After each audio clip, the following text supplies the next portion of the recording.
भगवान ने मेरे त्रिकालदर्शी कैलाशी अविनाशी शिव ने उस चंद्र को अपने मस्तक पर धारण करा और अपने मस्तक पर धारण कर कर चंद्र को जब अपने सिर पर रखा, मस्तक पर रखा, उसको भी पुजवा दिया, उसकी भी पूजन करना। जरा विचार करिएगा, अपने स्मरण में लीजिएगा, भस्म मुर्दे की अशुद्ध मानी गई है, पर शंकर पर चढ़कर वो शुद्ध हो जाती है। चंद्र को रोग लग गया, मस्तक पर धारण करा और चंद्र की पूजन करवा दी। विषधर सर्प गले में पड़ा रहता है, वो विषधर है, लोग भय खाते हैं, पर उस विषधर को अपने गले में धारण कर कर उस विषधर की भी पूजन करवा, उस विषधर की भी पूजन करवा। तो जरा विचार करिएगा, मेरी जीजी ने प्रश्न किया था, हमारे घर में जो शंकर, हम घर में जो मटका रखा है, हंडा रखा है, बटोई रखाई है, टंकी रखाई है, हमारे घर में बाल्टी भरी है, पानी का घड़ा भरा हुआ है, तो पानी के घड़े को बेटे भी छूते हैं, बेटी छूती है, परिवार वाले छूते हैं, और उसी का पानी भरकर हम शंकर जी को चढ़ाने के लिए जाएंगे, तो वो पानी अशुद्ध नहीं है? क्या वो पानी बेकार नहीं है? शिव महापुराण की कथा कहती है, तुम्हारे घर से जब तुम एक लोटा जल लेकर शंकर जी के मंदिर की ओर जाते हो और शंकर पर तुम्हारे घर का जल जब चढ़ जाता है, तो तुम्हारा घर स्वयं हरिद्वार गंगा का घाट बन जाता है, काशी विश्वनाथ का घाट बन जाता है।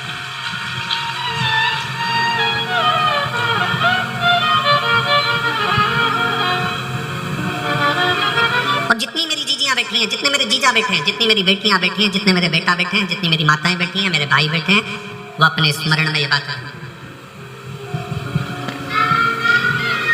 वो अपने स्मरण में ये बात को रखे कि जब आप अपने घर से जल लेकर शंकर के मंदिर जाते हो, हम क्यों कहते हैं कि जल बदलेगा कल? हम क्यों कहते हैं सारी समस्या का हल? जम के बोलो जरा, सारी समस्या का हल। हम क्यों कहते हैं कि सारी समस्या का एक लोटा जल हल है? बोल बम का नारा है, बाबा है। क्यों कहते हैं? उसका कारण केवल इतना है कि जब हम शंकर भगवान के लिए जल लेकर जा रहे हैं, तो वो जल अपने घर से जब लेकर चलते हैं, तो घर हमारा हरिद्वार बन जाता है, काशी बन जाता है, सोमनाथ बन जाता है, मल्लिकार्जुन बन जाता है, केदारनाथ बन जाता है, और वो जल हमारा पवित्र गंगा का जल का भाव प्रकट कर कर शंकर पर जब चढ़ता है, तो वो अपने आप गंगा का जल, कावेरी का जल, सरयू का जल, नर्मदा का जल स्वयं अपने।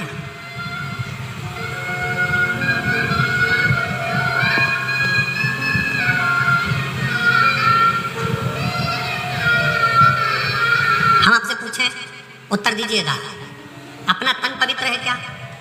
जम के बोलो जरा। नहीं। झूठ हम बोलते हैं, कपट हम करते हैं, बेईमानी हम करते हैं, छल हम करते हैं, एक दूसरे से निंदा हम करते हैं, आड़ा टेढ़ा हम बोलते हैं, दिन भर में 5-10 बार तो गाली बक देते हैं, दिन भर में 5-10 बार झूठ भी बोल देते हैं, निंदा भी कर देते हैं, अपशब्द भी बोल देते हैं, और इस शरीर के अंदर कितना कितना पाप भरा हुआ।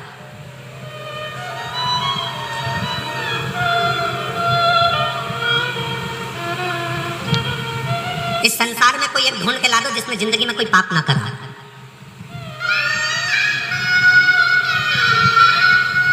इस शरीर पापों की खान है, इसमें पाप भरा होता है, पर शिव पुराण कहती है जब इस शरीर को हम रोज प्रतिदिन शंकर के मंदिर में जाकर एक लोटा जल चढ़ाते हैं, और जब हम उस जल को हाथ में लेकर आचमन करते हैं, पीते हैं, थोड़ा सा जल लेकर अपने ऊपर प्रोक्षण कर लेते हैं, छिड़क लेते हैं, थोड़ा सा जल लाकर अपने घर के दरवाजे पर छिड़क लेते हैं, उसका फल ये होता है कि हमारा शरीर, हमारी आत्मा और हमारा घर शंकर के चढ़े हुए जल से, भले हम कितने भी अपवित्र हों, कितने भी पाप कर्म में लिप्त हों, पर शंकर के चढ़े हुए जल से हमारा घर भी पवित्र हो जाता है, हमारा तन भी पवित्र हो जाता है, और हमारा मन भी पवित्र हो जाता है। सब कुछ पवित्र। एक बहन ने अपने पति से कहा कि वो सियोर वाला महाराज कथा करते हैं, और मैंने सुना है कि अगर कथा के पंडाल में बैठकर जो मांगा जाता है वो मिलता है।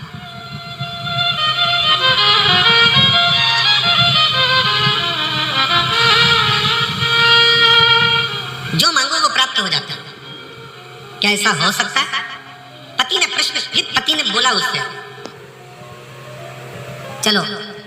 पति कहता है कि मैं भी देखता हूं कि शिव महापुराण की कथा से क्या मेरा सही में, कल एक पत्र पढ़ा था कि 30 साल से जो मदिरा पी रहा था उसकी मदिरा छूटी।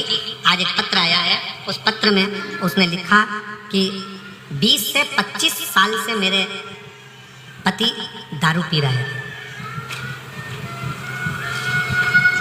यशोदा मरता मां।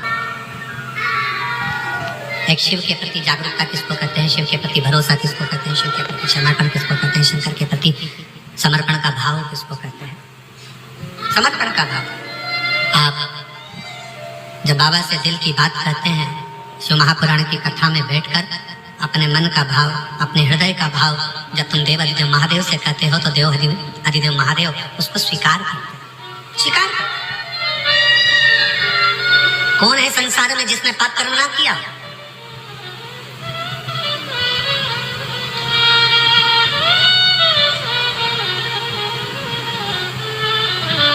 आज एक बहन ने कहा, गुरुजी हम बूढ़ा देव की पूजन करते हैं। वो कौन है? हमने कहा कभी मौका लगे तो स्कंद पुराण को पढ़कर देखना कि बूढ़ा देव भी शंकर भगवान का ही अंश स्वरूप है, शिव का स्वरूप है।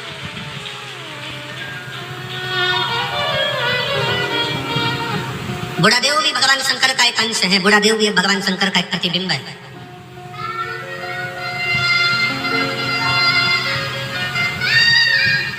बूढ़ा देव भी भगवान शंकर का एक प्रतिबिंब स्वरूप है।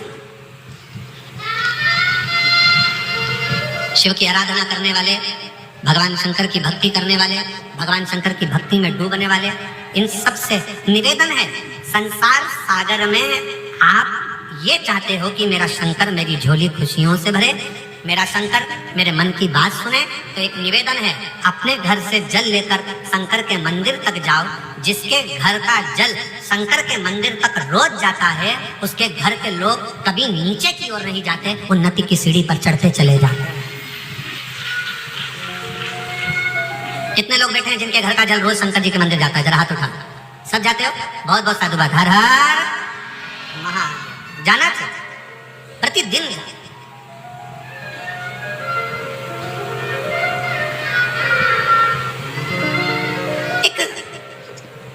मुर्दे की भस्म को भी मेरे शंकर भगवान अपने तन पर चढ़ाकर, उस मुर्दे की भस्म को भी मेरे शंकर पवित्र कर देते हैं। उस भस्म में आप और हम गुनगुनाते रहते हैं, चपटी भभूत में है खजाना।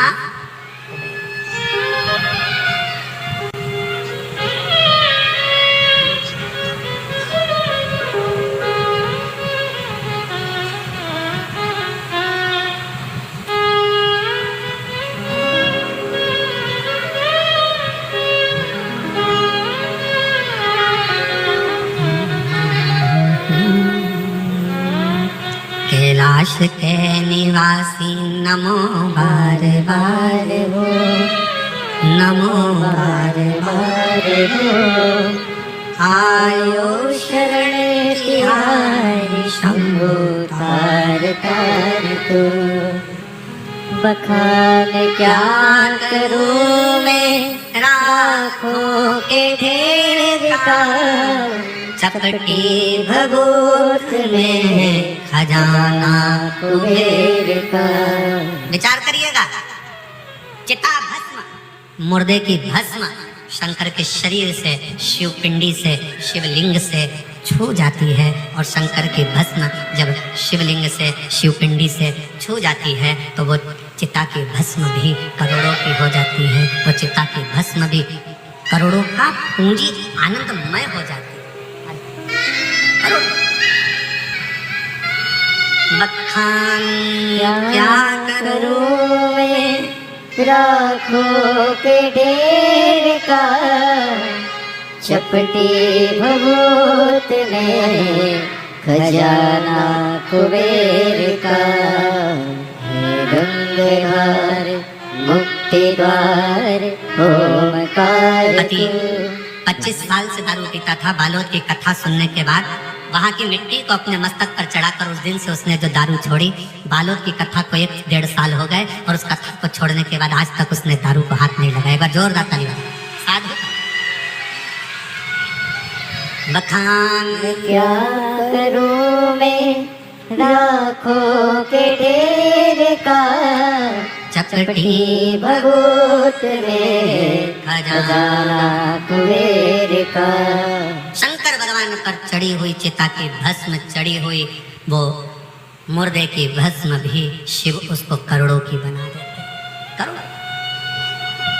एक कांकेर वालों, भोगपुर वालों और मेरे भगवान शंकर की पवित्र कथा में आने वाले शिव भक्तों और जितने टीवी चैनल पर कथा सुन रहे हैं, जितने मोबाइल पर कथा सुन रहे हैं, वो शिव भक्तों इतना ध्यान लगा कर रखना कि शंकर की कथा सुनने के लिए आपका मन बार बार टीवी पर जाए, कथा सुनने के लिए आपका मन बार बार भोगपुर जाए, कथा सुनने के लिए आपका मन बार बार कांकेर आए, कथा सुनने के लिए आपका मन बार बार मोबाइल की ओर जाए, तो समझ लेना कथा तुम नहीं सुन रहे हो, कथा स्वयं शंकर तुम्हारे दिल में बैठकर सुन रहा है। स्वयं शिव सुन रहा है।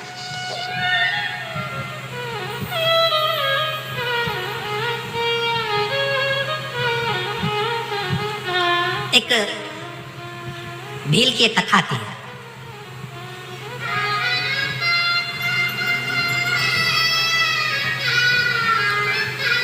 वन में रहने वाला आदिवासी था।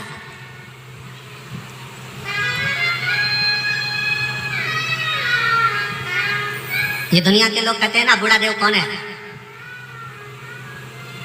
आज के जमाने में लोग, जितने मेरे आदिवासी बहन भाई हैं, वो बूढ़ा देव की पूजन को छोड़कर दूसरे धर्म की ओर जा रहे हैं। याद रखना, अपने बूढ़ा देव को छोड़कर, अपने देव अधिदेव महादेव को छोड़कर आपको कहीं नहीं जाना।